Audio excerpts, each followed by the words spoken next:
السلام عليكم ورحمة الله وبركاته. الحمد لله وكفى والصلاة والسلام على محمد المصطفى وعلى آله وصحبه وبعد. ബഹുമാന്യരായ സഹോദരങ്ങളെ, വിദ്യാർത്ഥികളെ, ഇമാം ഇബ്നു ഖുദാമത്ത് അൽ മഖ്ദിസി റഹിമഹുള്ളയുടെ ഉംദത്തുൽ ഫിഖ്ഹ് പഠിക്കുക എന്ന ഉദ്ദേശത്തിലാണ് നാം ഒരുമിച്ച് കൂടിയിരിക്കുന്നത്. അതിൻ്റെ ആമുഖമെന്നോണം ഫിഖ്ഹ് പഠിക്കുന്ന വിദ്യാർത്ഥികൾ അറിഞ്ഞിരിക്കേണ്ട, അല്ലെങ്കിൽ അറിഞ്ഞാൽ അവർക്ക് ഉപകാരപ്പെടുന്ന ചില കാര്യങ്ങളാണ് ആമുഖങ്ങളായി കഴിഞ്ഞ ഏതാനും ദർസുകളിൽ നാം സംസാരിച്ചു കൊണ്ടിരിക്കുന്നത്.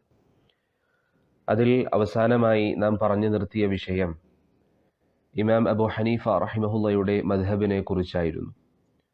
കാരണം മുമ്പ് നാം സൂചിപ്പിച്ചതുപോലെ കർമ്മശാസ്ത്ര മേഖലകളിൽ, ഫിഖ്ഹുമായി ബന്ധപ്പെട്ട മേഖലകളിൽ ധാരാളം മദ്ഹബുകൾ ഇസ്ലാമിൽ കടന്നു വന്നിട്ടുണ്ട്.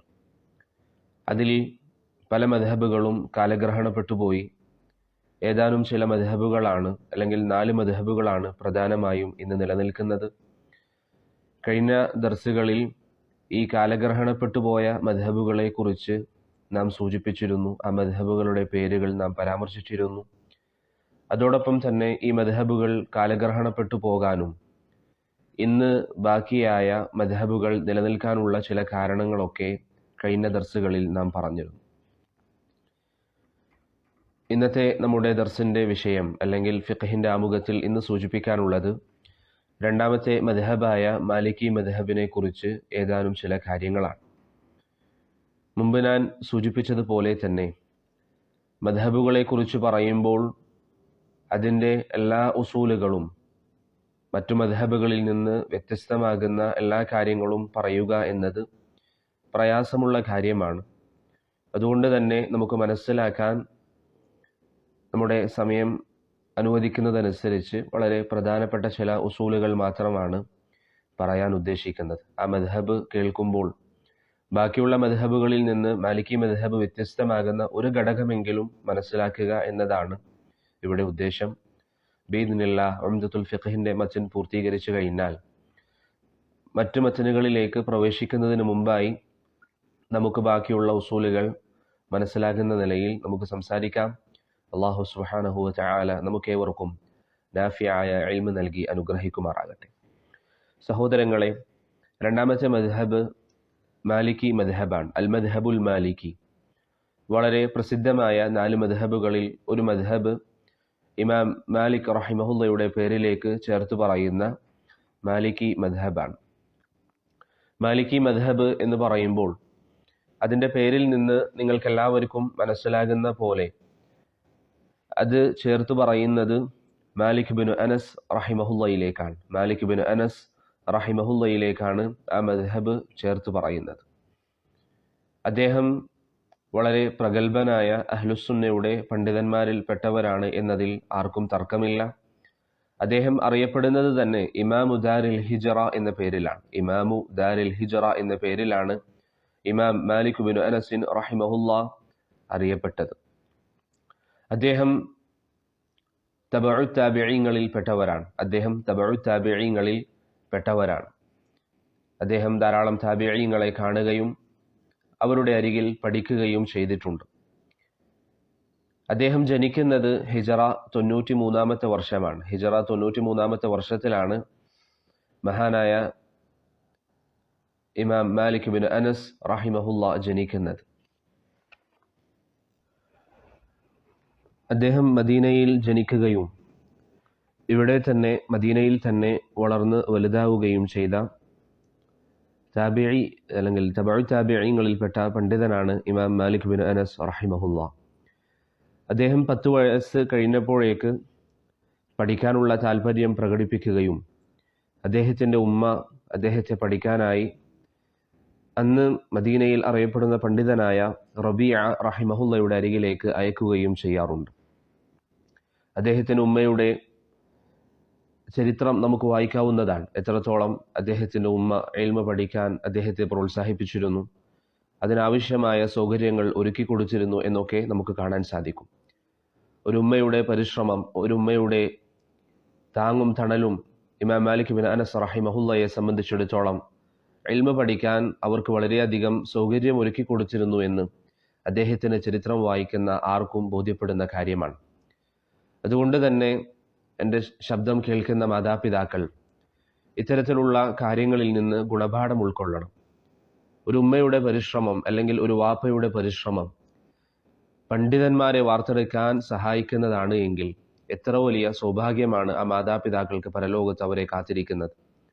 ഇവിടെ നിങ്ങൾ നോക്കൂ, ഇമാം മാലിക് ബിൻ അനസ് റഹിമഹുള്ളയുടെ മാതാവ് ചെറിയ പ്രായത്തിൽ തന്നെ 10 വയസ്സ് കഴിയുമ്പോൾ തന്നെ ആ മകന് പഠിക്കാനുള്ള സൗകര്യങ്ങൾ ചെയ്തു കൊടുത്ത്, ആ മകന് നല്ല വസ്ത്രം ഒരുക്കി കൊടുത്ത്, ആ മകന് തലപ്പാവും ധരിപ്പിച്ച് റബീഅ റഹിമഹുള്ളയുടെ സദസ്സുകളിലേക്ക് അദ്ദേഹത്തിൻ്റെ ഉമ്മ അയക്കാറുണ്ട്.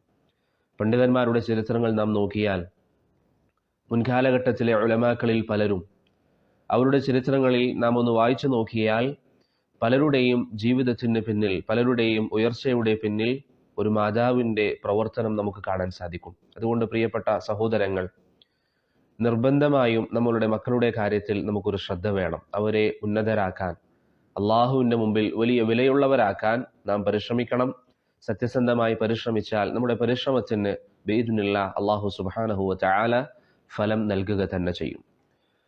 നാം പറഞ്ഞു വന്നത്, ഇമാം മാലിക് ബിൻ അനസ് റഹിമഹുള്ളയുടെ മാതാവ് 10 വയസ്സ് കഴിഞ്ഞ പ്രായമായ ആ ഒരു കുട്ടിയെ നല്ല വസ്ത്രം ധരിപ്പിച്ചു കൊടുത്ത്, തലപ്പാവ് ധരിപ്പിച്ച് റബീഅ റഹിമഹുള്ളയുടെ സദസ്സിലേക്ക് അയക്കുമായിരുന്നു. എന്നിട്ട് അദ്ദേഹത്തോട്, ഇമാം മാലിക്കിനോട് ആ ഉമ്മ പറയും, നീ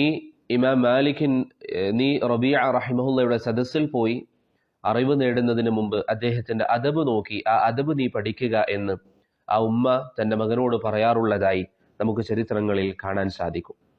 അങ്ങനെ ചെറിയ പ്രായത്തിൽ പഠനം ആരംഭിക്കുകയും, ഞാൻ പറഞ്ഞതുപോലെ 10 വയസ്സ് കഴിഞ്ഞ് ഏതാനും ചില വർഷങ്ങളായപ്പോഴേക്ക് അദ്ദേഹം പഠനം ആരംഭിക്കുകയും പിന്നീട് പഠനത്തിൽ മുഴുകുകയും 21-ാമത്തെ വയസ്സാകുമ്പോഴേക്ക് വൈജ്ഞാനികമായി, ഇൽമിയായി നല്ല യോഗ്യത നേടുകയും ചെയ്തതായി അദ്ദേഹത്തിൻ്റെ ചരിത്രങ്ങളിൽ നമുക്ക് കാണാം. 21-ാമത്തെ വയസ്സാകുമ്പോഴേക്ക് ദീനി വിഷയങ്ങളിൽ മറുപടികൾ പറയുന്ന, ഫത്വ നൽകുന്ന ഒരു പണ്ഡിതനായി അദ്ദേഹം മാറിയിരുന്നു. അദ്ദേഹം ഇൽമ പഠിക്കുകയും ആ മേഖലയിൽ മികച്ചു നിൽക്കുകയും അദ്ദേഹത്തിൻ്റെ പ്രധാനപ്പെട്ട ഉസ്താദുമാരായ ആ കാലഘട്ടത്തിൽ ജീവിക്കുന്ന ഉന്നതരായ പണ്ഡിതന്മാർ, റബീഅയെ പോലെയുള്ളവർ, യഹ്യ ഇബ്നു സഈദ് അൽ അൻസാരി റഹിമഹുള്ളയെ പോലെയുള്ള ഉലമാക്കൾ അദ്ദേഹത്തിന് ഇനി നിങ്ങൾക്ക് ഫത്വ നൽകാം എന്ന് അനുമതി നൽകിയ ശേഷമാണ് അദ്ദേഹം ഫത്വ നൽകാൻ തുടങ്ങിയത് എന്നും അദ്ദേഹത്തിൻ്റെ ചരിത്രങ്ങളിൽ കാണാം. അദ്ദേഹം തന്നെ പറയുന്നതായി നമുക്ക് അത് കാണാൻ സാധിക്കും. ഞാൻ റബീഅയോടും യഹ്യ ഇബ്നു സഈദിനോടും അനുമതി ചോദിച്ച ശേഷമാണ്, അവരെന്നോട് ഫത്വ നൽകാൻ നിർദ്ദേശിച്ച ശേഷമാണ് ഞാൻ ഫത്വകൾ നൽകാൻ തുടങ്ങിയത് എന്ന് ഇമാം മാലിക് ബിൻ അനസ് റഹിമഹുള്ള പറയുന്നതായി കാണാം. അപ്പോൾ എൻ്റെ പ്രിയപ്പെട്ട സുഹൃത്തുക്കൾ, വിദ്യാർത്ഥികൾ, ഈ ശബ്ദം ശ്രവിക്കുന്നവർ, നാം പരിശ്രമിക്കുകയാണെങ്കിൽ ചുരുങ്ങിയ വർഷം മാത്രം നമുക്ക് പരിശ്രമിച്ചാൽ വലിയ നിലയിലെത്താൻ സാധിക്കും. പക്ഷേ ഇന്ന് നമുക്ക് പലപ്പോഴും ഏറ്റവും വലിയ തടസ്സമാകുന്നത് ആധുനികമായ ഈ സംവിധാനങ്ങളാണ്. നമ്മുടെ മൊബൈൽ ഫോണുകളും മറ്റും നമ്മുടെ സമയം അപഹരിക്കുന്നു എന്നതാണ് നമുക്ക് പലപ്പോഴും വലിയ തടസ്സമാകാറുള്ളത്. അതുകൊണ്ട് സമയം നല്ല നിലയിൽ ചെലവഴിച്ചാൽ ചുരുങ്ങിയ വർഷങ്ങൾ കൊണ്ട് ഇൽമിയായി ഉന്നതമായ നിലയിലെത്താൻ നമുക്ക് സാധിക്കും. ഇവിടെ സൗദിയിൽ ജീവിക്കുന്ന ചില പണ്ഡിതന്മാർ പറയുന്നതായി കേൾക്കാറുണ്ട്, അല്ലെങ്കിൽ പറഞ്ഞതായി കേട്ടിട്ടുണ്ട്, പണ്ട് കാലഘട്ടത്തിലൊക്കെ 6 വർഷവും 7 വർഷവും പഠിക്കുന്ന ആളുകൾ വൈജ്ഞാനികമായി വലിയ ഉന്നതമായ നിലയിലെത്താറുണ്ട്. ചില ആളുകൾ 6 വർഷം പഠിച്ച ഖാദിയായവരുണ്ട്. കാരണം എന്താണ്? 6 വർഷം എന്നുള്ളത് നിസാരമായ വർഷമല്ല. ആ വർഷം പഠിച്ചാൽ തന്നെ അടിസ്ഥാന കാര്യങ്ങളിൽ നല്ല ധാരണ ഉണ്ടാക്കിയെടുക്കാൻ സാധിക്കും. പക്ഷേ ഇന്ന് പലപ്പോഴും നമുക്ക് പറ്റുന്ന ഒരു പിഴവ് എന്താണ്? വർഷങ്ങളോളം നാം ദർസുകളിൽ ഇരിക്കും, ക്ലാസ്സുകൾ കേൾക്കും, പക്ഷേ ഒന്ന് പഠിച്ച കാര്യങ്ങൾ പിന്നീട് മുറാജഅ ചെയ്യുന്ന ഒരു സംവിധാനം നമുക്കില്ല. രണ്ടാമത്തേത്, പഠിക്കുന്ന സമയത്ത് തന്നെ പഠിക്കുന്നതിനിടയിൽ മൊബൈൽ ഫോണുകൾ നമ്മുടെ സമയത്തിൽ നിന്ന് വലിയൊരു ഭാഗത്തെ അത് കവർന്നെടുക്കുന്നു. തുടങ്ങിയ പല തടസ്സങ്ങളും നാം നീക്കിവെച്ചാൽ നമുക്ക് വൈജ്ഞാനികമായി നന്നായി ഉയരാൻ സാധിക്കും. ഈ പറയുന്ന ഞാനാണെങ്കിലും നിങ്ങളെക്കാളും മെച്ചപ്പെട്ടയാളൊന്നുമല്ല. അതുകൊണ്ട് നാം എല്ലാവരും ഈ ഒരു കാര്യത്തിൽ മുന്നേറാൻ വേണ്ടി ശ്രമിക്കണം. മുൻഗാമികളുടെ ചരിത്രം നമുക്കുദാ ഏറ്റവും നല്ല മാതൃകയാണ്. ഞാൻ പറഞ്ഞു വന്നത്, ഇമാം മാലിക് ബിൻ അനസ് റഹിമഹുള്ള ചെറിയ പ്രായത്തിൽ പഠനം ആരംഭിക്കുകയും 21-ാമത്തെ വയസ്സിൽ തന്നെ അദ്ദേഹം ഫത്വ നൽകാൻ ആരംഭിക്കുകയും ചെയ്തു. ഞാൻ പറഞ്ഞതുപോലെ രണ്ട് പണ്ഡിതന്മാർ, അദ്ദേഹം പേര് പറഞ്ഞതുപോലെ റബീഅ റഹിമഹുല്ലയും അതുപോലെ യഹ്യ ഇബ്നു സഈദ് അൽ അൻസാരി റഹിമഹുല്ലയും അദ്ദേഹത്തിന് അനുമതി നൽകിയ ശേഷമാണ് അദ്ദേഹം ഫത്വ നൽകാൻ ആരംഭിച്ചത്. അദ്ദേഹത്തിൻ്റെ ഉസ്താദുമാർ ധാരാളം ആളുകളുണ്ട്. അതിൽ രണ്ടുപേരെ നമ്മൾ പറഞ്ഞു. അതുപോലെ വളരെ പ്രധാനപ്പെട്ട മറ്റു ചിലരാണ്. ഒന്ന് നാഫിഅ അബ്ദുല്ലാഹി ഇബ്നു ഉമർ റളിയല്ലാഹു അൻഹുവിൻ്റെ കൂടെ എപ്പോഴും ചെലവഴിച്ചിരുന്ന, അദ്ദേഹത്തിനെ സഹവസിച്ചിരുന്ന നാഫിഅ റഹിമഹുല്ല. അദ്ദേഹം താബിഈ പണ്ഡിതനാണ്. അബ്ദുല്ലാഹി ഇബ്നു ഉമറിൻ്റെ മൗലയാണ്. അദ്ദേഹത്തിൻ്റെ വിദ്യാർത്ഥിയാണ് ഇമാം മാലിക് ഇബ്നു അനസ് റഹിമഹുല്ല. അതുകൊണ്ട് തന്നെ പല പണ്ഡിതന്മാരുടെയും കാഴ്ചപ്പാടനുസരിച്ച് ഒരു ഹദീസിൻ്റെ സനദിൽ മാലിക് നാഫിഇൽ നിന്നും, നാഫിഅ ഇബ്നു ഉമറിൽ നിന്നും, ഇബ്നു ഉമർ റസൂലുള്ളാഹി സ്വല്ലല്ലാഹു അലൈഹി വസല്ലമയിൽ നിന്നും ഉദ്ധരിക്കുന്ന റിവായത്തുകൾ വന്നാൽ, ഈ ഒരു പരമ്പര വന്നാൽ, അത് വളരെ പ്രധാനപ്പെട്ട അസഹുൽ അസാനീദ്, ഏറ്റവും സഹീഹായ സനദുകൾ എന്ന് പണ്ഡിതന്മാർ വിശേഷിപ്പിച്ച സനദുകളിൽപ്പെട്ട ഒരു സനദാണ് മാലിക് നാഫിഇൽ നിന്നും, നാഫിഅ ഇബ്നു ഉമറിൽ നിന്നും, ഇബ്നു ഉമർ നബി സല്ലല്ലാഹു അലൈഹി വസല്ലമയിൽ നിന്നും ഉദ്ധരിക്കുന്ന ആ ഒരു തർക്കീബിൽ സനദ് വരിക എന്നത് വളരെ സഹീഹായ, പണ്ഡിതന്മാർ അങ്ങേയറ്റം പുകഴ്ത്തിയിരിക്കുന്ന സനദുകളിൽപ്പെട്ട ഒരു സനദാണ്. അപ്പോൾ ഇമാം മാലിക്കിൻ്റെ ഉസ്താദുമാരിൽ വളരെ പ്രധാനപ്പെട്ട ഒരു വ്യക്തിയാണ് നാഫിഅ മൗല ഇബ്നു ഉമർ റഹിമഹുല്ല. അതുപോലെ തന്നെ ഇമാം മാലിക്കിൻ്റെ ഉസ്താദുമാരിൽ വളരെ പ്രധാനപ്പെട്ട ഒരു പണ്ഡിതനാണ് ഇമാം സുഹരി റഹിമഹുല്ല. ഇമാം സുഹരി അറിയാത്ത ആളുകൾ ഉണ്ടാവില്ല. ഇമാം സുഹരി അത്രയും വലിയ പണ്ഡിതനാണ്. ഏറ്റവും അധികം ഹദീസുകൾ അദ്ദേഹത്തിലൂടെയാണ് വരുന്നത്. സഹാബികളിൽ നമ്മൾ അബൂ ഹുറൈറയെ പറയുന്നത് പോലെയാണ് താബിഈങ്ങളിൽ ഇമാം സുഹരി റഹിമഹുല്ല. അദ്ദേഹവും ഇമാം മാലിക്കിൻ്റെ ഉസ്താദാണ്. വേറെയും ധാരാളം ആളുകളുണ്ട്. പക്ഷേ നമുക്ക് ഓർത്തിരിക്കാൻ എളുപ്പത്തിന് വേണ്ടി ഈ രണ്ട് പേരുകൾ, അല്ലെങ്കിൽ നേരത്തെ പറഞ്ഞ പേരുകളോടുകൂടി ഈ പേരുകളും നാം പഠിക്കുക. അപ്പോൾ പ്രധാനപ്പെട്ട മൂന്നാളുകളെങ്കിലും നാം ഓർമ്മിക്കുക. ഒന്ന് റബീഅ റഹിമഹുല്ല, രണ്ടാമത്തേത് നാഫിഅ, മൂന്നാമത്തേത് ഇമാം സുഹരി. ഈ മൂന്ന് പേരും ഇമാം മാലിക്കിൻ്റെ വളരെ പ്രധാനപ്പെട്ട വിദ്യാർത്ഥികളാണ്. ഇനി അദ്ദേഹത്തിൻ്റെ വിദ്യാർത്ഥികളെ നാം നോക്കിയാൽ അദ്ദേഹത്തിന് ധാരാളം വിദ്യാർത്ഥികൾ ഉണ്ടായിരുന്നു. ഇമാം മാലിക് ബിൻ അനസ് റഹിമഹുല്ലക്ക് ധാരാളം വിദ്യാർത്ഥികൾ ഉണ്ടായിരുന്നു. നമുക്കറിയാം, അദ്ദേഹം വലിയ ഹദീസ് പണ്ഡിതനാണ്. അതുകൊണ്ട് അദ്ദേഹത്തിൻ്റെ സമപ്രായക്കാരായ, അദ്ദേഹത്തിൻ്റെ കൂടെ ജീവിച്ചിരുന്ന പലരും അദ്ദേഹത്തിൽ നിന്ന് ഹദീസുകൾ ഉദ്ധരിച്ചിട്ടുണ്ട്. മുഹദ്ദിഥീങ്ങളുടെ ഭാഷയിൽ, അതും ചില സാഹചര്യങ്ങളിൽ വിദ്യാർത്ഥികളായി, അല്ലെങ്കിൽ അദ്ദേഹത്തിൽ നിന്ന് ആരൊക്കെ ഉദ്ധരിച്ചു എന്ന സാഹചര്യത്തിൽ അവരുടെ പേരുകൾ പരാമർശിക്കും. അങ്ങനെയുള്ള ഒരു വ്യക്തിയാണ് സുഫിയാൻ അസ്സൗരി റഹിമഹുല്ല. സുഫിയാൻ അസ്സൗരി റഹിമഹുല്ല ഇമാം മാലിക് ബിൻ അനസ് റഹിമഹുല്ലയിൽ നിന്ന് ഹദീസുകൾ ഉദ്ധരിച്ചിട്ടുണ്ട്. സുഫിയാൻ അസ്സൗരി റഹിമഹുല്ല ഇമാം മാലിക് ബിൻ അനസ് റഹിമഹുല്ലയിൽ നിന്ന് ഹദീസുകൾ ഉദ്ധരിച്ചിട്ടുണ്ട്. അതുപോലെ തന്നെ അദ്ദേഹത്തിന് വേറെയും ധാരാളം വിദ്യാർത്ഥികളുണ്ട്. അതിൽ പ്രധാനപ്പെട്ട ചില ആളുകളാണ്. ഒന്ന് ശുഅബത്ത് ഇബ്നുൽ ഹജ്ജാജ് റഹിമഹുല്ല, അതുപോലെ അബ്ദുല്ലാഹി ഇബ്നുൽ മുബാറക്. ഇവരൊക്കെ അദ്ദേഹത്തിൽ നിന്ന് ഹദീസുകൾ ഉദ്ധരിച്ച അദ്ദേഹത്തിൻ്റെ വിദ്യാർത്ഥികളിൽപ്പെട്ടവരാണ്. ഇനി ഇമാം മാലിക്കിൻ്റെ ജീവിതത്തിലേക്ക് നിങ്ങൾ നോക്കിയാൽ, ഇമാം മാലിക് റഹിമഹുല്ലയുടെ ജീവിതത്തിലേക്ക് നിങ്ങൾ നോക്കിയാൽ, മദീനയിൽ ജീവിക്കുകയും നബി സല്ലല്ലാഹു അലൈഹി വസല്ലമ തങ്ങളുടെ വഫാത്തിന് ശേഷം ഏതാനും വർഷങ്ങൾ മാത്രം പിന്നിട്ട ശേഷം മദീനയിൽ ജീവിക്കുന്ന കാരണത്താൽ അന്ന് ദീനിൻ്റെ ആധാറുകൾ ഇവിടെ മികച്ചു നിൽക്കുന്നു. ഇന്നും അൽഹംദുലില്ലാഹ് അങ്ങനെ തന്നെയാണ്. എന്നാലും ഇമാം മാലിക്കിൻ്റെ കാലഘട്ടത്തിൽ നബി സല്ലല്ലാഹു അലൈഹി വസല്ലമ തങ്ങളുടെ മരണം കഴിഞ്ഞ്, അവിടുത്തെ വഫാത്ത് കഴിഞ്ഞ് ഏതാനും വർഷങ്ങൾ മാത്രമേ കടന്നുപോയിട്ടുള്ളൂ. അതുകൊണ്ട് തന്നെ സഹാബികൾ, താബിഈങ്ങൾ ധാരാളമുണ്ട്, സഹാബികളെ കണ്ടവർ ധാരാളമുണ്ട്. അങ്ങനെ സഹാബത്തിൻ്റെ വിദ്യാർത്ഥികളാൽ മദീന നിറഞ്ഞിരിക്കുന്ന ഒരു സാഹചര്യത്തിലാണ് ഇമാം മാലിക് ബിൻ അനസ് റഹിമഹുല്ല മദീനയിൽ ജീവിക്കുന്നത്. അദ്ദേഹം അവരിൽ നിന്ന് പഠിച്ചു, വൈജ്ഞാനികമായി നല്ല കഴിവുണ്ടാക്കി. 21ാമത്തെ വയസ്സിൽ അദ്ദേഹം ഫത്വ നൽകാൻ തുടങ്ങി. ആ കാലഘട്ടത്തിലുള്ള പ്രധാനപ്പെട്ട ഉലമാക്കൾ ഇമാം മാലിക് ബിൻ അനസ് റഹിമഹുല്ലയിൽ നിന്ന് ഹദീസുകൾ ഉദ്ധരിച്ചു. അങ്ങനെ വൈജ്ഞാനിക മേഖലയിൽ വലിയ വിപ്ലവം സൃഷ്ടിച്ച ഒരു വ്യക്തിയാണ് ഇമാം മാലിക് ബിൻ അനസ് റഹിമഹുല്ല. അദ്ദേഹത്തിൻ്റെ ചരിത്രത്തിൽ നമുക്കുള്ള ധാരാളം പാഠങ്ങളിൽ വളരെ പ്രധാനപ്പെട്ട മറ്റൊരു പാഠമാണ് അദ്ദേഹം ഇൽമിന്റെ മജാലിസുകൾക്ക് നൽകിയിരിക്കുന്ന വിലയും നിലയും.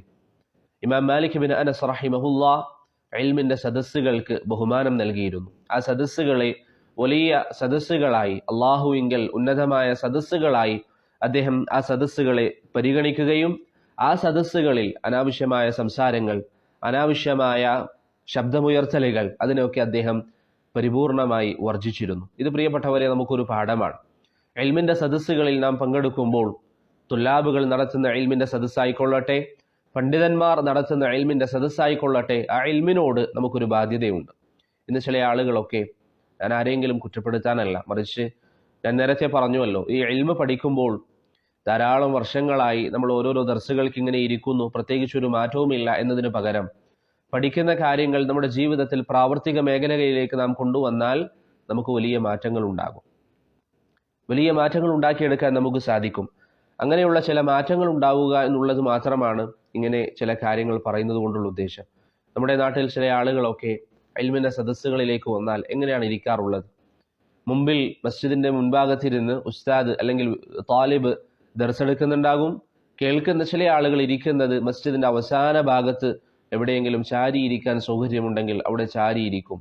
അങ്ങനെ സ്വസ്ഥമായി ചാരിയിരുന്ന് കേൾക്കുക എന്നതായിരിക്കും അവരുടെ ഉദ്ദേശം. അതൊരിക്കലും ഇൽമിന്റെ മജാലിസുകളോട് ചേർന്നിരിക്കുന്ന ഒരു മര്യാദയല്ല, മറിച്ച് താലിബിനോട് അല്ലെങ്കിൽ ദർസെടുക്കുന്ന വ്യക്തിയോട് അടുത്തിരിക്കുക എന്നതാണ് അതിൻ്റെ ഒരു മര്യാദ.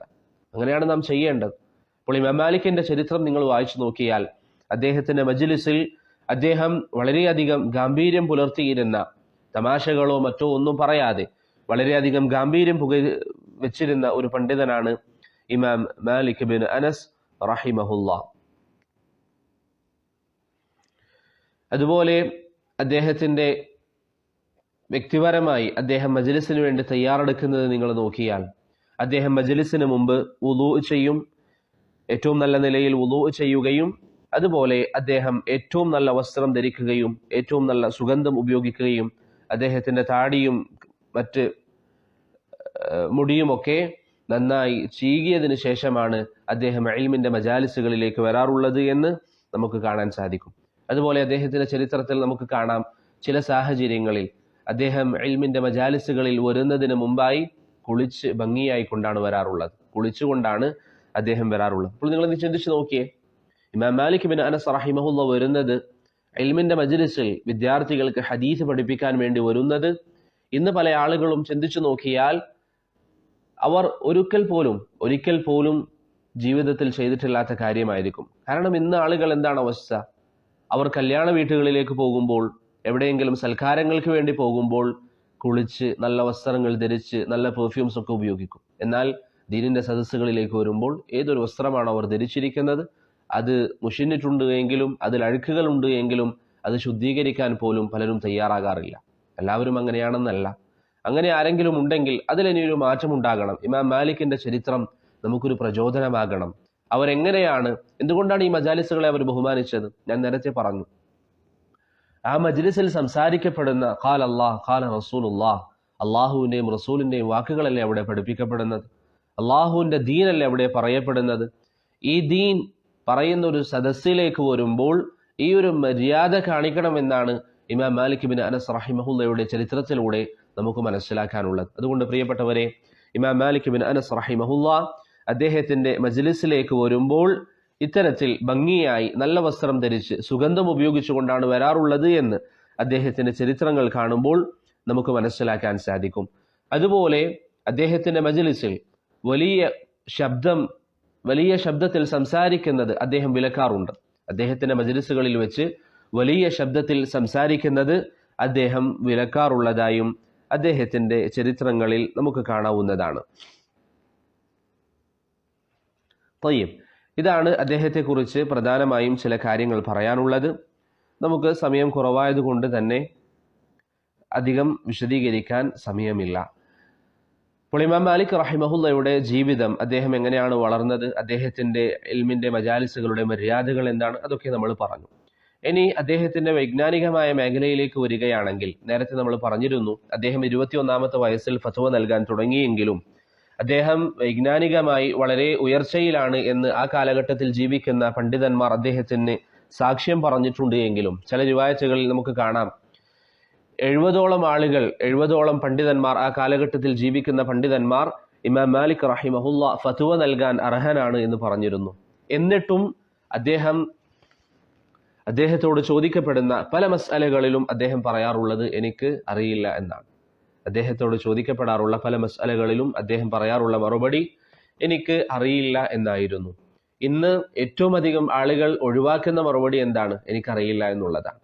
സാധാരണക്കാർ വരെ ദീനിന്റെ ഒരു മസ്അല അവരോട് ചോദിക്കപ്പെടുമ്പോൾ അവർക്കറിയാത്ത കാര്യമാണെങ്കിൽ എന്ത് പറയും? എനിക്ക് തോന്നുന്നു ഇങ്ങനെയാണ് ആ വിധി, എനിക്ക് തോന്നുന്നു ഇതാണ് അതിന്റെ ഹുക്മ് എന്നിങ്ങനെ തോന്നലുകളുടെ അടിസ്ഥാനത്തിൽ ദീന് പറയുന്ന ഈ കാലഘട്ടത്തിൽ നമുക്ക് വലിയ പാഠമാണ് ഇമാം മാലിക്കിന്റെ ചരിത്രം. ആ കാലഘട്ടത്തിൽ ജീവിക്കുന്ന യഹ്യ ഇബ്നു സഈദ് അൽ അൻസാരിയെ പോലെയുള്ള, അതുപോലെ റബീഅ റഹിമഹുല്ലയെ പോലെയുള്ള ഉലമാക്കൾ ജീവിച്ചിരിക്കുന്ന കാലഘട്ടത്തിൽ അവരാ പറയുന്നത് ഇമാം മാലിക്കിന് ദീന് സംസാരിക്കാൻ യോഗ്യതയുണ്ട്. എന്നിട്ടും ഇമാം മാലിക്കിന്റെ അരികിൽ ചില മസ്അലകളുമായി ആളുകൾ ചെന്നാൽ ഇമാം മാലിക് റഹിമഹുല്ല പറയാറുണ്ട് എനിക്കറിയില്ല. അതുകൊണ്ട് പ്രിയപ്പെട്ടവരെ, നാം ഒന്നുകൂടി ചിന്തിക്കണം. ദീനിന്റെ വിഷയത്തിൽ നമ്മുടെ സംസാരങ്ങളെ നാം നിയന്ത്രിക്കാൻ നിർബന്ധമായും തയ്യാറാകണം. ഇമാം മാലിക്കിന്റെ പ്രധാനപ്പെട്ട ഒരു വിദ്യാർത്ഥിയാണ് അബ്ദുല്ലാഹിബ്നു വഹബ് റഹിമഹുല്ല. അബ്ദുല്ലാഹിബ്നു വഹബ് പറയാറുണ്ട്, ഞാൻ ഇമാം മാലിക്കിനോട് ചോദ്യങ്ങൾ ചോദിക്കുകയും ഇമാം മാലിക് എനിക്കറിയില്ല എന്ന് പറഞ്ഞിരിക്കുന്ന മസ്അലകൾ അതിനെ മാത്രം ഒരുമിച്ച് കൂട്ടാൻ ഞാൻ തയ്യാറാവുകയും ചെയ്താൽ ഒരു വലിയ ഗ്രന്ഥം നിറയെ അല്ലെങ്കിൽ ഒരു വലിയ വോള്യം എനിക്ക് രചിക്കാൻ സാധിക്കുമെന്ന് ഇമാം അബ്ദുല്ലാഹിബ്നു വഹബ് റഹിമഹുല്ല പറയുന്നതായി കാണാം. എന്തായി പറഞ്ഞത്? ഇമാം മാലിക്കിനോട് വന്നിരിക്കുന്ന ചോദ്യങ്ങളിൽ അദ്ദേഹം അറിയില്ല എന്ന് പറഞ്ഞിരിക്കുന്ന മസ്അലകളെ ഒരുമിച്ച് കൂട്ടിയാൽ ഒരു വാള്യം നിറയെ അത് നിറഞ്ഞു നിൽക്കുമെന്ന് അബ്ദുല്ലാഹിബ്നു വഹബ് റഹിമഹുല്ല പറയുന്നു. ഇത്ര വലിയ പണ്ഡിതൻ, അദ്ദേഹത്തിന്റെ മറുപടികൾ ഒരുമിച്ച് കൂട്ടാൻ നിന്നാൽ ഒരു വാള്യം അഥവാ 600-700 പേജുള്ള ഒരു പുസ്തകമായി എനിക്ക് രചിക്കാൻ സാധിക്കുമെന്ന് അബ്ദുല്ലാഹിബ്നു വഹബ് റഹിമഹുല്ല പറയുന്നു. എൻ്റെ പ്രിയപ്പെട്ട സഹോദരങ്ങൾ, ദീനിന്റെ വിഷയത്തിൽ അറിവില്ലാതെ സംസാരിക്കുന്നുവെങ്കിൽ ഇനി നിങ്ങൾ ശ്രദ്ധിക്കണം. പലപ്പോഴും നമ്മളോട് ചോദിക്കപ്പെട്ട മസ്അലകളിൽ ഒരുപക്ഷെ നമ്മൾ അറിയില്ല എന്ന് പറഞ്ഞിരിക്കുന്ന മസ്അലകൾ ഒരു 10 പേജ് നിറയെ എഴുതാനുണ്ടാവണമെന്നില്ല. എന്നാൽ ഇമാം മാലിക്കിന്റെ നിങ്ങൾ നോക്കൂ, ഒരു വോള്യം നിറയെ എഴുതാനുണ്ടാകുമെന്ന് അബ്ദുല്ലാഹിബ്നു വഹബ് റഹിമഹുല്ല പറയുന്നു. ഒരു വാള്യം നിറയെ എഴുതാനുണ്ടാകും.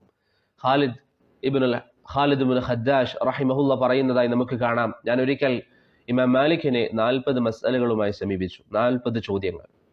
അതിൽ 5 ചോദ്യങ്ങൾക്ക് മാത്രമാണ് ഇമാം മാലിക് എനിക്ക് ഉത്തരം നൽകിയത്. ബാക്കിയുള്ള ചോദ്യങ്ങൾക്ക് ഇമാം മാലിക്കിന്റെ മറുപടി എനിക്കറിയില്ല എന്നായിരുന്നു. അതുകൊണ്ട് ഇതൊക്കെ നമുക്ക് വലിയ പാഠമാണ്. നമ്മുടെ ജീവിതത്തിൽ നമുക്ക് ശ്രദ്ധിക്കാൻ വലിയ വലിയ ഗുണപാഠങ്ങളാണ് ഈ ഇമാമുമാരുടെ ജീവിതത്തിൽ നിന്ന് നാം സ്വീകരിക്കുക. അല്ലാഹു സുബ്ഹാനഹു വ തആല സൂക്ഷ്മത കാണിക്കാൻ നമുക്ക് ഏവർക്കും തൗഫീഖ് നൽകി അനുഗ്രഹിക്കുമാറാകട്ടെ. അതുപോലെ തന്നെ ഇമാം മാലിക് റഹിമഹുല്ല ഒരിക്കലും അദ്ദേഹം പ്രശസ്തനാകാനോ ജനങ്ങൾ അദ്ദേഹത്തിലേക്ക് മടങ്ങുന്ന ഒരു അവസ്ഥ ഉണ്ടാകാനോ ആഗ്രഹിച്ചിരുന്നില്ല. ഏതൊരു ആലിമിനെ പോലെയും അഹ്ലുസുന്നയുടെ പൊതുവെയുള്ള ഉലമാക്കൾ സ്വീകരിക്കാറുള്ള പൊതുവായ ശൈലി അനുസരിച്ച് അവർ പ്രശസ്തി ഒരിക്കലും ആഗ്രഹിച്ചിരുന്നില്ല.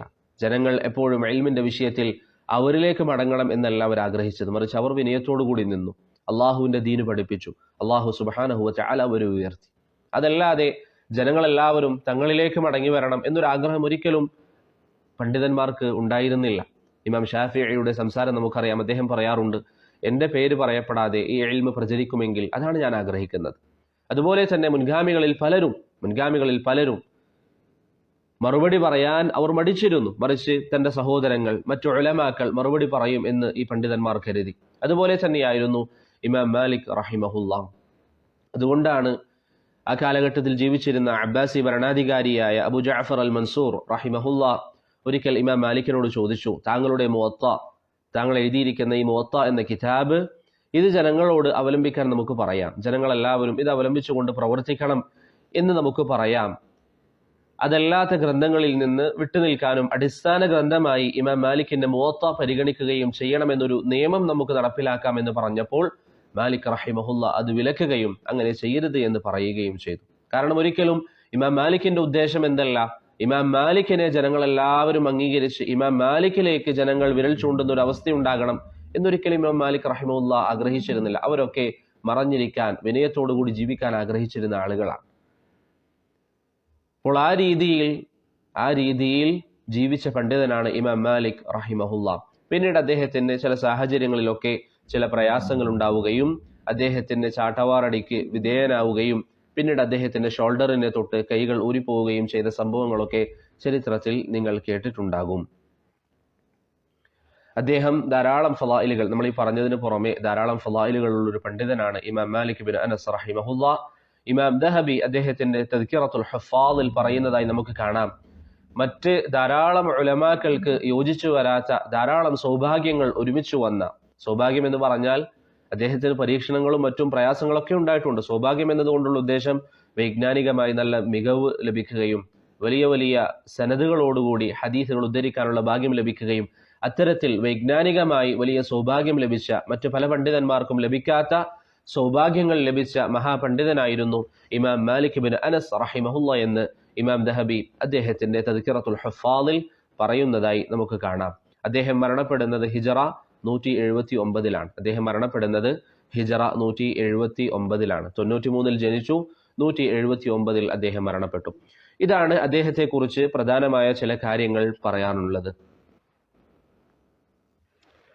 ഇനി അദ്ദേഹത്തിന്റെ മദ്ഹബിലേക്ക് നാം വന്നാൽ, മാലിക്കി മദ്ഹബിലേക്ക് നാം വന്നാൽ, നാം പറഞ്ഞു ഓരോരോ മദ്ഹബിനും അതിൻ്റെതായ ഉസൂലുകളുണ്ട്. കഴിഞ്ഞ ദർസിൽ ഹനഫി മദ്ഹബിന്റെ ചില ഉസൂലുകൾ നമുക്ക് മനസ്സിലാക്കാൻ എളുപ്പത്തിൽ വളരെ പ്രധാനപ്പെട്ട ചില കാര്യങ്ങൾ നാം പറഞ്ഞിരുന്നു.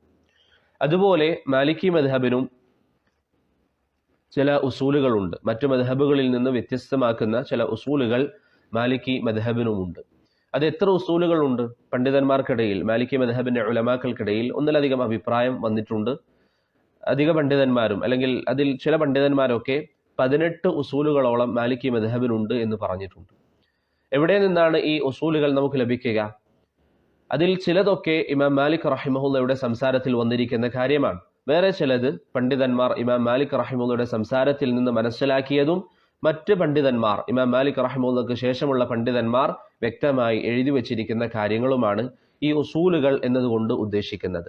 ഇമാം ഷാഫിഈയിലേക്ക് നമ്മൾ നോക്കിയാൽ, ഇൻഷാ അള്ളാഹ് വരുന്ന ദർസിൽ ഇമാം ഷാഫിഈയുടെ മദ്ഹബിനെ കുറിച്ച് സംസാരം വരും. ഇമാം ഷാഫിഈ അദ്ദേഹത്തിന്റെ റിസാല എന്ന ഗ്രന്ഥത്തിൽ അദ്ദേഹത്തിന്റെ ചില ഉസൂലുകളെ കുറിച്ച് പറയുന്നുണ്ട്. അതുപോലെ ഇമാം മാലിക് ബിൻ അനസ് റഹിമഹുല്ല എഴുതിയിരുന്നില്ല. ഇമാം മാലിക് ബിൻ അനസ് റഹിമഹുല്ല അവിടുത്തെ ഉസൂലുകൾ വിശദീകരിച്ചുകൊണ്ട് പ്രത്യേകിച്ച് എഴുതിയിരുന്നില്ല. മറിച്ച് അദ്ദേഹത്തിന്റെ ഫത്വകൾ, അദ്ദേഹത്തിന്റെ അഭിപ്രായങ്ങൾ, അതിൽ നിന്ന് പിൽക്കാലഘട്ടത്ത് അദ്ദേഹത്തിന് ശേഷം വന്നിരിക്കുന്ന പണ്ഡിതന്മാർ മനസ്സിലാക്കിയിരിക്കുന്ന ചില ഉസൂലുകളാണ് പ്രധാനമായും.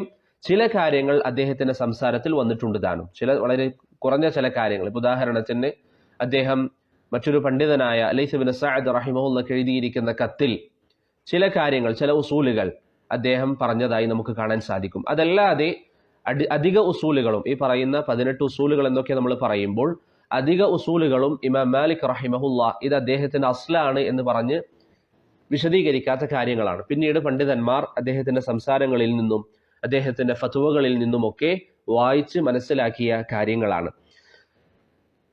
ഒന്ന് രണ്ട് ഉസൂലുകൾ നമുക്ക് മനസ്സിലാകാൻ മാത്രം പറയാം. ഒന്ന് ഖുർആനാണ്. നമ്മൾ പറഞ്ഞു എല്ലാവരും ഖുർആൻ തെളിവായി പറയും. പിന്നെ അതിൽ എന്തുകൊണ്ടാണ് അഭിപ്രായ വ്യത്യാസം ചില ആയത്തുകളിൽ മനസ്സിലാക്കുന്നതിൽ വരുന്നത്? അത് ഇൻഷാ അള്ളാഹ് വരുന്ന ദർസുകളിൽ മദ്ഹബുകളെ കുറിച്ച് പറഞ്ഞ ശേഷം ഫുഖഹാക്കൾക്കിടയിൽ അഭിപ്രായ വ്യത്യാസം വരാനുള്ള കാരണങ്ങളെ കുറിച്ച് പറയുമ്പോൾ നമുക്ക് പറയാം. ഒന്നാമത്തേത് ഖുർആനാണ്, രണ്ടാമത്തേത് സുന്നത്താണ്, മൂന്നാമത്തേത് ഇജ്മാ ആണ്, നാലാമത്തേത് ഖിയാസ് ആണ്. ഈ 4 ഉസൂലുകൾ ഏകദേശം 4 മദ്ഹബുകളും അംഗീകരിക്കുന്നതാണ്. ഹംബലി മദ്ഹബിലുള്ള വിശദീകരണങ്ങളൊക്കെ ആവശ്യമാണെങ്കിൽ നമുക്ക് പിന്നീട് പറയാം. അതിനുശേഷം ഈ 4 കാര്യങ്ങൾക്ക് ശേഷം മാലിക്കി മദ്ഹബിനെ മറ്റുള്ള മദ്ഹബുകളിൽ നിന്ന് വ്യത്യസ്തമാക്കുന്ന, ഹനഫി മദ്ഹബിനെ കുറിച്ച് നമ്മൾ പറഞ്ഞതുപോലെ മാലിക്കി മദ്ഹബിനെ മറ്റുള്ള മദ്ഹബുകളിൽ നിന്ന് വ്യത്യസ്തമാക്കുന്ന പ്രധാനപ്പെട്ട ഒരു കാര്യമാണ് അമലു അഹ്ലിൽ മദീന, മദീനക്കാരുടെ അമലുകളുമായി ബന്ധപ്പെട്ട വിഷയം. നേരത്തെ നമ്മൾ പറഞ്ഞിരുന്നു, ഇമാം മാലിക് റഹിമഹുല്ലാ ലൈസ് ബിൻ സഅദിന് എഴുതിയിരിക്കുന്ന കത്തിൽ അദ്ദേഹത്തിന്റെ ചില ഉസൂലുകളെ കുറിച്ച് പറഞ്ഞിട്ടുണ്ട്.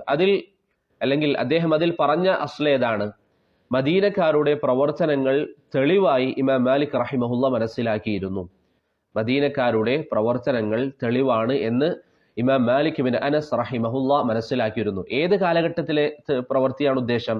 ആദ്യ 3 നൂറ്റാണ്ടുകളിൽ ഷെയ്ഖുൽ ഇസ്ലാം ഇബ്നു തൈമിയ്യ റഹിമഹുല്ല അദ്ദേഹത്തിന്റെ മജ്മൂഉൽ ഫതാവയിൽ പറഞ്ഞതുപോലെ, അതുകൊണ്ടുള്ള ഉദ്ദേശം ആദ്യ നൂറ്റാണ്ടുകളിൽ നടന്നിരിക്കുന്ന ഇജ്മാ ആണ്. കേവലം ഒരു വ്യക്തിയുടെ പ്രവർത്തനം എന്നല്ല, മറിച്ച് ആ കാലഘട്ടത്തിൽ മദീനയിലെ ഉലമാക്കൾ ആദ്യ 3 നൂറ്റാണ്ടുകളിൽ എന്തെങ്കിലും ഒരു കാര്യത്തിൽ ഏക അഭിപ്രായക്കാരാണ് എങ്കിൽ ആ ഒരു കാര്യം ഇജ്മാ ആണ് എന്നുള്ളതാണ് ഇമാം മാലിക് ബിൻ അനസ് റഹിമഹുല്ലയുടെ അഭിപ്രായം. ഇമാം മാലിക്കിന്റെ അഭിപ്രായം അങ്ങനെയാണ്. മദീനക്കാർ ആദ്യ 3 നൂറ്റാണ്ടുകളിൽ ചെയ്തിരിക്കുന്ന പ്രവർത്തനങ്ങൾ അത് ഏകോപിച്ച് അവർക്കിടയിൽ വ്യത്യസ്ത അഭിപ്രായമില്ലാതെ അവർ ചെയ്തിരിക്കുന്ന ഒരു പ്രവർത്തനമാണ് എങ്കിൽ അത് തെളിവായി, മദീനക്കാരുടെ അമലുകൾ തെളിവായി ഇമാം മാലിക് ബിൻ അനസ് റഹിമഹുല്ല സ്വീകരിച്ചിരുന്നു. കേവലം സ്വീകരിച്ചിരുന്നു എന്ന് മാത്രമല്ല, ഖബറുൽ വാഹിദിനേക്കാൾ അതിന് മുൻഗണന നൽകുകയും ചെയ്തിരുന്നു. ഖബറുൽ വാഹിദിനേക്കാൾ അതിന് മുൻഗണന നൽകുകയും ചെയ്തിരുന്നു എന്ന് നമുക്ക് മനസ്സിലാക്കാൻ സാധിക്കും. അപ്പോൾ ഇത് മാലിക്കി മദ്ഹബിനെ മറ്റു മദ്ഹബുകളിൽ നിന്ന് വ്യത്യസ്തമാക്കുന്ന ഒരു ഘടകമാണ്. മാലിക്കി മദ്ഹബിലെ ഉലമാക്കൾ ആദ്യ നൂറ്റാണ്ടുകളിലെ 3 നൂറ്റാണ്ടുകളിലെ മദീനക്കാരുടെ ഇജ്മാഇനെ തെളിവായി പരിഗണിച്ചിരുന്നു. എന്നാൽ ബാക്കിയുള്ള ഉലമാക്കൾ അതിനെ അംഗീകരിച്ചിരുന്നില്ല. ബാക്കിയുള്ള പല ഉലമാക്കളും ആ നിലയിൽ ഇമാം മാലിക് പറയുന്ന അവസ്ഥയിൽ അതിനെ അംഗീകരിച്ചിരുന്നില്ല. മറിച്ച് ഇമാം മാലിക്കിന്റെ പല ഉലമാക്കളും ആ വിഷയത്തിൽ മറുപടി പറഞ്ഞിട്ടുണ്ട്.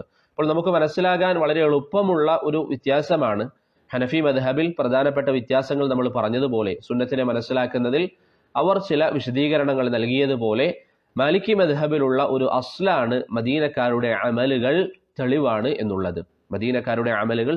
എന്നുള്ളത്.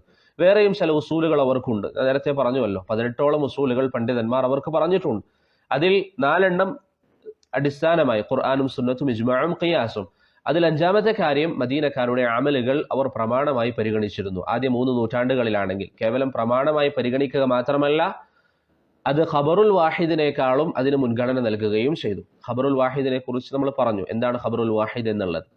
കഴിഞ്ഞ ദർസുകളിൽ ഇരുന്ന ആളുകൾക്കറിയാം. ഖബറുൽ വാഹിദ് എന്നാൽ നബി സല്ലല്ലാഹു അലൈഹി വസല്ലമ തങ്ങളുടെ ഹദീസുകൾ ഒരു വ്യക്തിയോ 2 വ്യക്തിയോ 3 വ്യക്തിയോ ഒക്കെ ഉദ്ധരിച്ച ഹദീസുകൾക്ക് എന്ത് പറയും? അഖ്ബാറുൽ ആഹാദ് എന്ന് പറയും. 4 ആൾ ഉദ്ധരിച്ചാലും അഖ്ബാറുൽ ആഹാദ് തന്നെയാണ്. ധാരാളം ആളുകൾ ഉദ്ധരിക്കാത്ത കാലത്തോളം ഹദീസുകൾ അഖ്ബാറുൽ ആഹാദാണ്. ധാരാളം ആളുകൾ ഉദ്ധരിച്ചാൽ ഹദീസ് മുതവാത്തിറാണ് എന്ന് പറയും. മുതവാത്തിർ അല്ലാത്ത ഹദീസുകൾ അഖ്ബാറുൽ ആഹാദാണ്. അപ്പോൾ ഇമാം മാലിക്കിന്റെ അരികിൽ അഖ്ബാറുൽ ആഹാദ് ആണെങ്കിൽ അതിനേക്കാളും മുൻഗണന മദീനക്കാരുടെ ആദ്യ നൂറ്റാണ്ടുകളിലെ ഇജ്മാഇനാണ്. അതാണ് ഇമാം മാലിക്കിന്റെ ഉസൂലുകളിൽ പ്രധാനപ്പെട്ട ഒരു കാര്യം. അത് ബാക്കിയുള്ള പണ്ഡിതന്മാർ അംഗീകരിച്ച കാര്യമല്ല. അതുകൊണ്ട് തന്നെ ഇമാം മാലിക്കിന്റെ മദ്ഹബിനെ മറ്റു മദ്ഹബുകളിൽ നിന്ന് വ്യത്യസ്തമാക്കുന്ന ഒരു ഘടകമാകുന്നു ഈ കാര്യം. വേറെയും ഉസൂലുകളുണ്ട്. അത് ഞാൻ പറഞ്ഞു, ഫസ്റ്റ് പറഞ്ഞതുപോലെ അത് മനസ്സിലാക്കാൻ നമുക്കിപ്പോൾ ചെറിയ പ്രയാസമുണ്ടാകും. അതുകൊണ്ട് ബിഇദ്നില്ലാ നമുക്ക് പിന്നീട് സംസാരിക്കാം. ഇപ്പൊ സദ്ദുദ് ദറാഇഅ, അതുപോലെ തന്നെ അൽ മസാലിഹുൽ മുർസല, അൽ ഇസ്തിഹ്സാൻ, അങ്ങനെ ചില ഉസൂലുകൾ അവർക്കുണ്ട്. എന്നിരുന്നാലും മൊത്തത്തിൽ അവരുടെ ഉസൂലുകൾ നല്ല ഉസൂലുകളാണ്. ഷെയ്ഖുൽ ഇസ്ലാം ഇബ്നു തൈമിയ്യ റഹിമഹുള്ളയൊക്കെ അദ്ദേഹത്തിന്റെ മജ്മുഉൽ ഫതാവയിൽ പറഞ്ഞതുപോലെ ഇമാം മാലിക്കിന്റെ മദ്ഹബിന്റെ ഉസൂലുകൾ വളരെ ഖുർആനിനോടും സുന്നത്തിനോടും യോജിച്ച ഉസൂലുകളാണ് അധികവും എന്ന അർത്ഥത്തിൽ ഷെയ്ഖുൽ ഇസ്ലാമിന് ചില സംസാരങ്ങൾ നമുക്ക് കാണാൻ സാധിക്കുന്നതാണ്. അതുകൊണ്ട് ഇമാം മാലിക്കിന്റെ മദ്ഹബിന്റെ ഉസൂലുകളിൽ പ്രധാനപ്പെട്ട ഒരു വ്യത്യാസം മാത്രം നിങ്ങൾ മനസ്സിലാക്കുക. അമലു അഹ്ലിൽ മദീന അവർ തെളിവായി പരിഗണിച്ചിരുന്നു. ഖബറുൽ ആഹാദിനേക്കാളും അതിന് മുൻഗണന നൽകുകയും ചെയ്തിരുന്നു. ഇതാണ് ആ മദ്ഹബിനെ കുറിച്ചും അതുപോലെ തന്നെ ഇമാം മാലിക്കിനെ കുറിച്ചും ചില കാര്യങ്ങൾ പറയാനുള്ളത്. ഈ ഉസൂലുകൾ എന്തിനാണ് നമ്മൾ പറയുന്നത്? ഞാൻ മുമ്പ് പറഞ്ഞു, മദ്ഹബുകൾക്കിടയിൽ അഭിപ്രായ വ്യത്യാസം നമ്മൾ ഇന്ന് കാണുന്നുണ്ട്. ഒരു അഭിപ്രായം ഹനഫി മദ്ഹബ് പറഞ്ഞു, ഒരു അഭിപ്രായം മാലിക്കി മദ്ഹബ് പറഞ്ഞു. അപ്പോൾ ഈ ഉസൂലുകൾ അനുസരിച്ച് അഭിപ്രായ വ്യത്യാസത്തിലും വ്യത്യാസമുണ്ടാകും.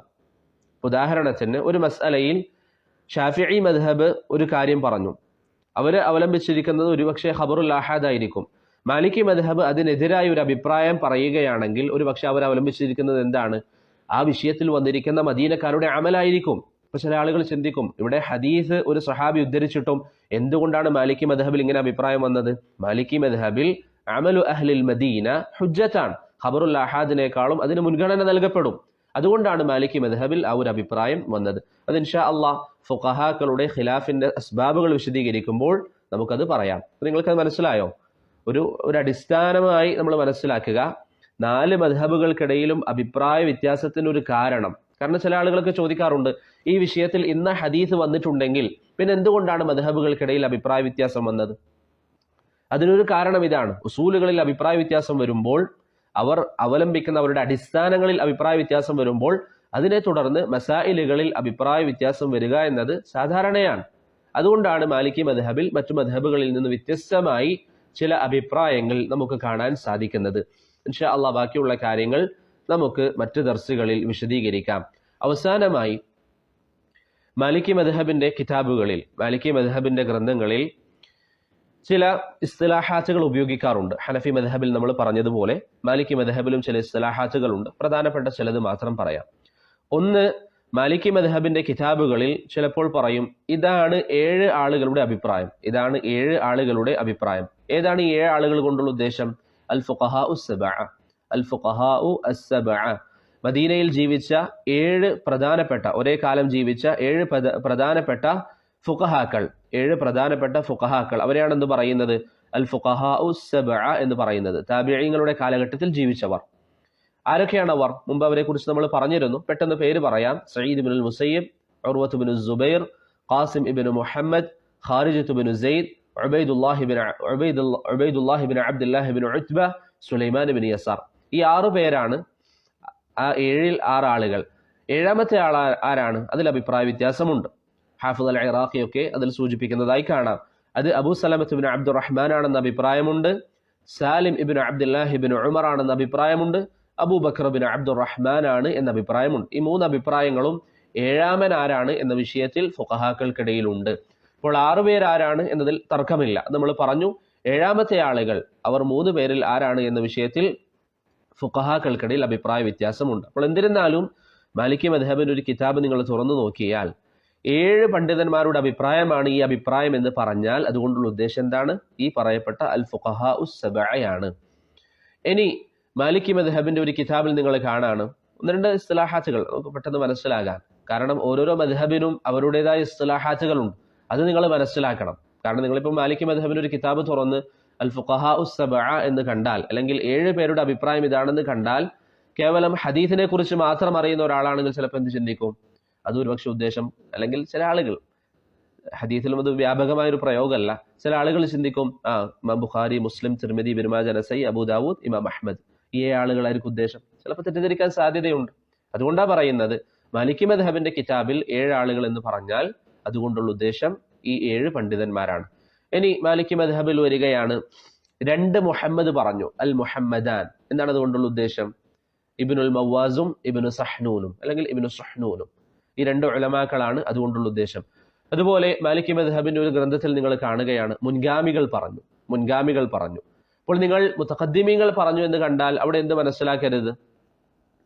ഇപ്പൊ മുൻഗാമികൾ എന്ന് നമ്മൾ പൊതുവെ ഉപയോഗിക്കാറുള്ളത് സഹാബത്തിന്, താബിഈങ്ങൾക്ക് ഉപയോഗിക്കാറുണ്ട്. അപ്പൊ നിങ്ങൾ മാലിക്കി മദ്ഹബിന്റെ ഒരു കിതാബ് വായിക്കുന്ന ഒരു വിദ്യാർത്ഥി ഇതാണ് മുതഖദ്ദിമീങ്ങളുടെ അഭിപ്രായം എന്ന് കണ്ടാൽ നിങ്ങൾ എന്ത് മനസ്സിലാക്കരുത്? ഇത് സഹാബത്തിന്റെ അഭിപ്രായം എന്നല്ല അതുകൊണ്ടുള്ള ഉദ്ദേശം. മറിച്ച് ഇമാം മാലിക്കിന്റെ വിദ്യാർത്ഥികൾ, അതുപോലെ ആ മദ്ഹബിലുള്ള ആളുകൾ, ഇബ്നു അബീ സഈദ് അൽ ഖൈറവാനിക്ക് മുമ്പുള്ള ഇമാം മാലിക്കിന്റെ വിദ്യാർത്ഥികൾക്കും ആ മദ്ഹബിലുള്ള പ്രധാനപ്പെട്ടവർക്കുമാണ് എന്ത് പറയുന്നത്? മുതഖദ്ദിമീങ്ങൾ എന്ന് പറയുന്നത്. ഇനി മുതഅഖിർ എന്ന് പറഞ്ഞാൽ എന്താ ഉദ്ദേശം? പിൽക്കാലഘട്ടത്തിൽ വന്ന ആളുകൾ. അത് നിങ്ങൾ വായിക്കുമ്പോൾ എന്ത് മനസ്സിലാക്കരുത്? ഇന്ന് ജീവിച്ചിരിക്കുന്ന ഉലമാക്കളുടെ ഉദ്ദേശം അല്ല, മറിച്ച് ഇബ്നു അബീ സഈദ് അൽ ഖൈറവാനിക്ക് ശേഷമുള്ള മാലിക്കി മദ്ഹബിലെ ഉലമാക്കൾ. അപ്പോൾ അവിടെ അൽ ഹദ്ദുൽ ഫാസിൽ, മുൻഗാമികൾക്കിടയിലും പിൻഗാമികൾക്കിടയിലും മാലിക്കി മദ്ഹബിന്റെ പരിഗണന ഇബ്നു അബീ സഈദ് അൽ ഖൈറവാനി റഹിമഹുള്ളയാണ്. ഇബ്നു അബീ സഈദ് അൽ ഖൈറവാനി റഹിമഹുള്ളയാണ്. അതുപോലെ മാലിക്കി മദ്ഹബിന്റെ ഏതെങ്കിലും ഒരു കിതാബിൽ അൽ ഉസ്താദ് എന്ന് വന്നാൽ, അൽ ഉസ്താദ്, ഈ അഭിപ്രായമാണ് ഹാദാ റഅയുൽ ഉസ്താദ്, ഇതാണ് ഉസ്താദിന്റെ അഭിപ്രായം. ആരായി ഉസ്താദ് മാലിക്കി മദ്ഹബിൽ? അബൂബക്കർ തർത്തൂഷി റഹിമഹുല്ലാ, അബൂബക്കർ തർത്തൂഷി റഹിമഹുല്ലാ.